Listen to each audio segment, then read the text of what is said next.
Hey, welcome to sunny South Florida.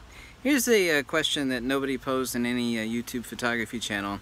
If we were able to do an exact 100% equal exposure, which is basically impossible, between artificial illumination like a speed light, let's also include LED lighting since everybody loves talking about LED lighting, but which is mostly crap compared to a xenon tube. Repeat after me, xenon tube.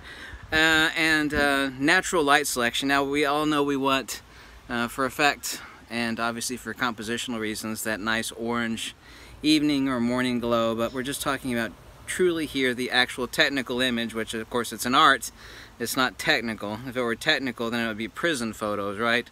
But all things being equal, which of course they never are, which is better? LED lighting, natural lighting, okay, or a speed light slash studio strobe? If we were able to give absolutely identical exposure and the same camera and the same lens, which is the better of those? LED, natural illumination.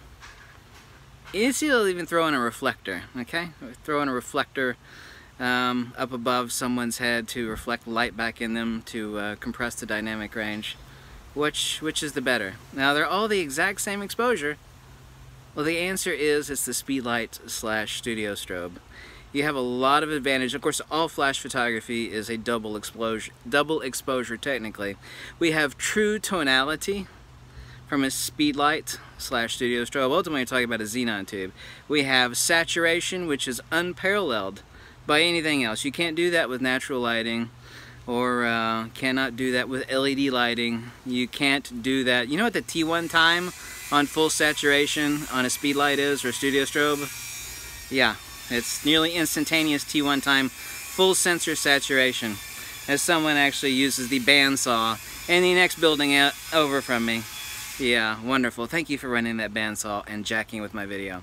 Point source illumination. We've eliminated basically white balance issues on our subject, but of course we can take care of that since you'll be shooting raw anyway in Lightroom slash Photoshop. We have high contrast saturation. We're able to give contrast and definition to the subject as we choose. So we have ultimate control not only of the saturation but of the contrast and where the shadow lines fall between the diffuse, the specular, and the shadow.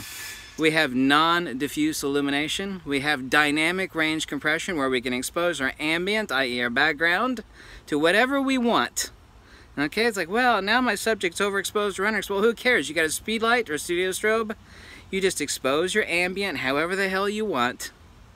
Okay, lock that in and you dial up or dial down your speed light or your studio strobe. If you have absolutely identical exposure between ambient, fill lighting from a reflector, LED lighting, and a xenon tube, the xenon tube is always superior. Now, obviously this precludes the desire for early morning, late evening, orange glow, that sort of stuff that you cannot duplicate. Well, you can, but it's a lot more complicated, a lot more time involved. Need an assistant or two. There's a lot of stuff that with a speed light or a studio strobe you cannot do with with natural lighting or an LED light or reflected light. True tonality, saturation, point source illumination, eliminate out white balance issues. We have high contrast saturation, non-diffuse lighting, dynamic range compression, so we can expose our ambient illumination to whatever value we choose and raise or lower our subject illumination. So that was actually a question brought up recently by several people, and it's like, well, the answer is pretty obvious, but I mean, the obvious is never obvious to most people. So yes. I never see people carry a speed light out when it's like bright like this, except the real photographers have always got a speed light with them everywhere they go. It's like, why would you use a speed light when it's like really bright outside? It's like, that's a huge reason why I brought a speed light with me. Like, why? There's lots of light. It's like, yeah, you're missing it. Welcome to sunny South Florida. Catch you later. Bye. I'm gonna go downtown and actually take photographs. I think people think I sit behind the desk all the time. Anyway, I'll be back on Wednesday. Bye.